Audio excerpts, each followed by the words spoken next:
Aurélie Mbida, rédactrice en chef économie à Jeune Afrique. Et je suis ravie à l'idée de poursuivre cette conversation autour du sport. Voilà, on l'a dit tout à l'heure lors des débats, une industrie massive, 600 milliards de dollars. Donc voilà, dans ce cadre, quelle stratégie on peut mettre en place pour que l'Afrique et l'industrie africaine puissent être dynamisées? Voilà, pour poursuivre cette conversation, mesdames et messieurs, nous accueillons sur scène un homme d'expérience, un champion en titre, puisqu'il a été vainqueur de la dernière Coupe d'Afrique des Nations, son Excellence Robert Bogré-Mambé, Premier ministre, chef du gouvernement de Côte d'Ivoire, également ministre des Sports et du cadre de vie.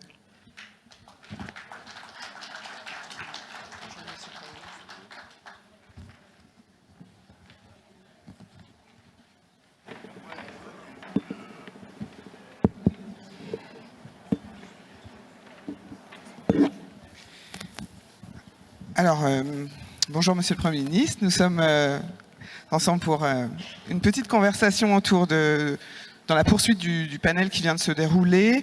Tout d'abord, je crois que les félicitations sont de mise, puisque la Côte d'Ivoire a récemment remporté, et ce pour la 3e fois, la Coupe d'Afrique des Nations, et ce à domicile. Donc voilà, organiser un tel événement pour un pays, ça représente certainement un nombre important d'investissements en termes d'infrastructures sportives, des stades, mais aussi l'hôtellerie, des logements, des routes. Comment avez-vous œuvré, vous, au niveau du gouvernement ivoirien, pour mettre cela en musique, des subventions publiques, des partenariats avec le privé? Comment vous pouvez l'expliquer? Il fonctionne, c'est juste. Oui, je tiens à saluer tous les amis qui sont restés pour suivre avec nous l'entretien de cet après-midi. Il faut noter que le sport a des vertus. Le sport fédère les régions, les villes, toute une nation. Et le sport permet à la jeunesse de se développer et de fructifier son esprit de combativité, la résilience, l'endurance et surtout la capacité à faire face à l'adversité sportive, prise dans le bon sens. C'est pourquoi l'industrie du sport est une industrie lourde et qui a un impact majeur sur la population. J'aurai tout à l'heure l'occasion de vous développer l'impact que le sport a eu, notamment la dernière Coupe d'Afrique des Nations, a généré sur la cohésion en Côte d'Ivoire. Au regard de l'importance de ce sport, le président Alassane Ouattara a pris conscience que par le sport, et notamment par le football, la Côte d'Ivoire pouvait donner au monde entier plusieurs lucarnes pour identifier les potentialités du pays et surtout pour faire comprendre le caractère profond des Ivoiriens face à l'adversité sportive, face à une compétition, face à tout ce qui peut contribuer à faire rayonner un pays. C'est pourquoi il n'a pas hésité à solliciter que l'État fasse de gros efforts pour engager de très gros travaux. Alors, les domaines dans lesquels les travaux ont été réalisés concernent d'abord les infrastructures sportives, c'est-à-dire les terrains de compétition, les terrains d'entraînement, les hôtels, les routes, la communication, prises dans le sens de la communication numérique, les aéroports, la sécurité, la santé, parce que il y a des effets induits dans l'organisation d'une compétition, la sécurité, la mobilisation de la population pour que la population comprenne l'intérêt qu'il y a à être très proche de cette compétition, et aussi la volonté de créer des effets induits sur le plan de l'hôtellerie, des transports, de la restauration et de la mobilisation de toute la société civile ivoirienne pour permettre que la réussite soit totale. Justement, comment vous avez... La réussite soit entière et totale.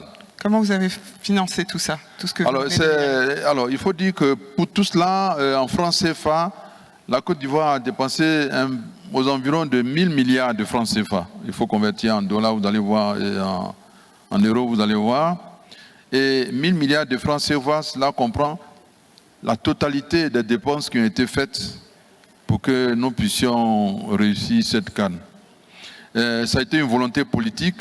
Et je crois qu'il a eu raison de le faire au regard de l'impact que cela a présenté au sein de la population nationale, régionale, continentale et à la lisibilité que cela a offert aux autres nations vis-à-vis de la Côte d'Ivoire. D'accord, justement, pour rester dans la thématique de business, comment vous avez réussi à convaincre et à mobiliser le secteur privé, puisqu'on est à l'ACA, c'est un peu la rencontre des deux mondes. Quels ont été vos arguments? Alors, il faut savoir que le secteur privé est un secteur, c'est le secteur où les initiatives sont très bien calculées. Le secteur privé a compris que la mobilisation de la population qui va se faire à l'occasion de la CAN est une opportunité pour ce secteur lui-même de se faire connaître et d'amplifier son chiffre d'affaires. Je prends un exemple. Avec la CAN, avec l'organisation de la CAN, sont arrivés en Côte d'Ivoire beaucoup de spectateurs venant des pays en compétition et venant de tous les pays du monde pour participer à la CAN. Par conséquent, les transports seront très développés. Le chiffre d'affaires en matière de transport sera très développé. Donc, le secteur privé en matière de transport a compris qu'il fallait accompagner cette compétition. Deuxièmement, en matière de restauration, tous les restaurateurs et tous les tenanciers de ce qu'on appelle les maquis chez nous, c'est-à-dire les restaurants en plein air où il y a une conglomération de participants avec la musique, avec les restaurants, avec les spectacles, ils ont compris eux aussi que le champ d'activité était très ouvert, étant donné qu'il y aurait beaucoup de spectateurs qui viendraient en Abidjan. Donc, ils ont accompagné le processus. En matière de santé, les hôpitaux, les cliniques ont compris que cela présentait un avantage certain d'avoir là une opportunité de se faire connaître par la qualité des soins. Donc le secteur privé a accompagné le processus parce qu'à l'effet de rechercher les effets induits après l'organisation ou pendant l'organisation. Merci beaucoup pour ce retour d'expérience. Créer un environnement favorable est un prérequis fondamental, disait Claire Akamanzi tout à l'heure, pour rendre l'industrie du sport plus professionnelle. Mais ça passe également par le fait de payer. Payer pour assister, payer pour voir. Avec l'expérience de la CAN, finalement, vous pensez avoir réussi sur ce domaine-là, la billetterie, les droits télé, à trouver la bonne équation entre parfois un pouvoir d'achat qui est assez limité et finalement la nécessité de gagner de l'argent, d'avoir les ressources nécessaires pour permettre l'organisation de cet événement. Alors, je dois vous dire que je vais commencer par la fin. Le président de la CAF, monsieur le président Motsepe, a dit, lors d'une interview sur une des chaînes de télévision françaises, que la CAN de Côte d'Ivoire est l'une des plus réussies, sinon la plus réussie depuis l'existence de la CAF. C'est un repère qu'il faut avoir en analyse. C'est le premier repère. Le deuxième repère, là où ils attendaient près de 500 millions de téléspectateurs, ils en ont eu 2,5 milliards. 2,5 milliards de téléspectateurs. Troisièmement, pour ceux qui ont suivi l'organisation de la CAN, à un moment donné, s'est posé le problème de la billetterie. Aujourd'hui, je vais vous expliquer d'où venait ce problème. En réalité, la CAF a voulu expérimenter une méthode de vente de billets par les moyens électroniques. Et on s'est aperçu que la demande était tellement forte qu'il fallait avoir un dispositif d'impression de tickets qui soit à la hauteur des requêtes formulées par les spectateurs, étant donné l'engouement que cela a suscité. Et pour tout dire, on s'est aperçu que tel que la Côte d'Ivoire avait vendu la compétition, beaucoup de téléspectateurs, beaucoup de spectateurs étaient intéressés d'assister à la CAN. Par conséquent, les demandes étaient très fortes. Donc, on a eu à gérer 3 situations. La première, c'est l'engorgement des circuits de commande de billets électroniques. C'était engorgé. Deuxième situation, les kiosques où on devait déposer les billets imprimés pour être vendus. Les kiosques étaient submergés parce qu'il y avait 10 fois plus de personnes en train de demander les tickets que le nombre de tickets disponibles. Troisièmement, il y avait interdiction de vendre les tickets à l'entrée des stades. Par conséquent, tout le monde s'est rabattu sur les ventes de tickets électroniques et les circuits étaient en surcharge, c'était en surchauffe. Par conséquent.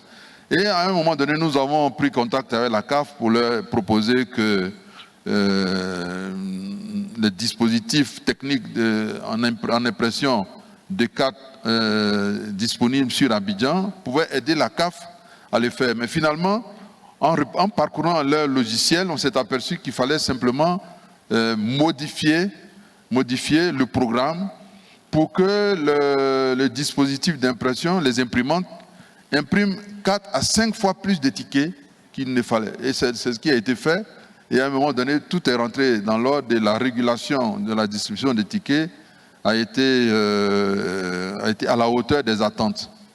Mais pour vendre les tickets, il y avait plusieurs méthodes. La première méthode, des entreprises ont offert des tickets à leurs agents pour les encourager. C'était un stimulant pour que les agents comprennent qu'il y a une solidarité au sein de l'entreprise. C'est l'aspect social de l'entreprise qui a été mis en avant. Donc les entreprises ont offert des tickets à leurs employés.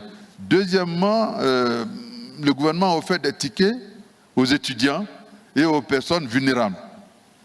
Troisièmement,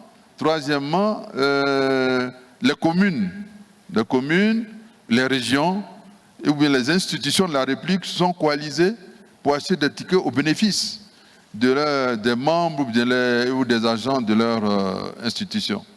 Par conséquent, la billetterie peut servir de modèle de communication sociale. Et à cette occasion, on l'a expérimenté et cela a marché comme on le voulait parce que tout le monde était content d'avoir le billet. Et à telle enseigne que même les enfants de 4-5 ans accompagnaient leurs parents au stade. Tellement l'engouement était de mise. Voilà un peu en matière de billetterie ce que nous pourrons dire. Merci beaucoup. Du coup, on comprend que les gens ont pu venir nombreux grâce à ce système, oui. Mais les rentrées, elles ont été bien aussi en contrepartie. Est-ce qu'on a répondu à l'équation des deux? Avoir un équilibre entre nécessaire rentrée payée. Je pense que la CAF ne se plaint pas de vendre des tickets. Hein. La CAF a fait de bons bénéfices, hein, de très gros bénéfices. Et ensuite, il faut reconnaître que les droits télé sont allés au-delà de l'espérance. Merci. Parce que dans le monde, il y a eu 2 milliards 200 millions de téléspectateurs à travers le monde. Merci beaucoup, Monsieur le Premier ministre. On va vous garder quelques instants à faire une petite photo avec tous les panélistes. Merci pour votre retour d'expérience. Bien. On peut rester.